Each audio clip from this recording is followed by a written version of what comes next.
कोकिळा गौरीची कहाणी. कोकिळा गौरी, तुमची कहाणी ऐका. शंकराची अर्धांगिनी दाक्षायणी ही दक्ष प्रजापतीची कन्या. प्रजापतीनं महायज्ञ केला. त्यासाठी देवगंधर्वांना वगैरे बोलावले, पण शंकरांना व दाक्षायणीला बोलावले नाही.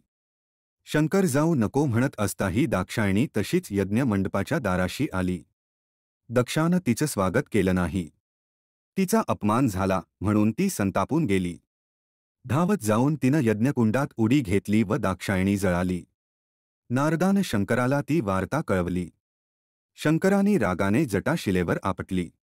शिळेतून वीरभद्राची भयंकर मूर्ती प्रगटली. शंकरांनी वीरभद्राला त्या अपमानाचा सूड घेण्यास सांगितले. वीरभद्र व गणपतीही यज्ञमंडपात आले. यज्ञाचा विध्वंसच केला. देव गंधर्वांचे हातपाय तोडले. मंडप फाडला. इंद्राचं नाक कापलं आणि दक्षाचं शिर छाटलं. सारे देव शंकराला शरण गेले. शंकरांनी सारे पूर्ववत केले. देवगंधर्वांचे हातपाय जोडून दिले. इंद्राला नवे नाक जोडून दिले. दक्षाला बोकडाचं शिर लावलं. संजीवनीच्या प्रयोगानं दाक्षायणीला पुन्हा जिवंत केलं. तेव्हा गौरी, घोर अपराध केलास. यज्ञात विघ्न करून आत्मघात केलास.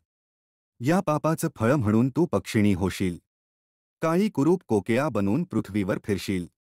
काकुळतीला येऊन गौरी म्हणाली, कोकिळा जरी झाले तरी मला मान पाहिजे. माझ्या पूजेमुळे स्त्रियाचं कल्याण होईल, असा वर द्यावा तरच सार्थक होईल. शंकर म्हणाले, तथास्तु. कोकिळा गौरी व्रताला ज्या स्त्रिया मानतील त्यांना सौभाग्य लाभेल. 18 वर्षांनी अधिक आषाढ महिना येतो. आषाढ महिन्यातील पौर्णिमेपासून महिनाभर कोकिळा व्रत करावं. श्रावणी पौर्णिमेला त्याचं उद्यापन करावं. 10,000 वर्षे तू कोकिळा म्हणून राहशील. नंतर उमापार्वती माझी पत्नी होशील. गौरी कोकिळा होऊन भुर्रकन उडून गेली. वसंत ऋतू आल्यावर विंध्याचली उत्तरेला आम्रवृक्षावर कुहू कुहू मधुर स्वर करू लागली. कोकिळा व्रत कसं करावं हे वसिष्ठांनी सांगितलं. शत्रुघ्नाची पत्नी कीर्तिमालेनं ते प्रथम केलं. श्रीकृष्णानं द्रौपदीला त्या व्रताची माहिती दिली. कोकिळा गौरीचं व्रत निष्ठेनं केल्यानं गौरी कोकिळा प्रसन्न होईल. अखंड सौभाग्य लाभेल.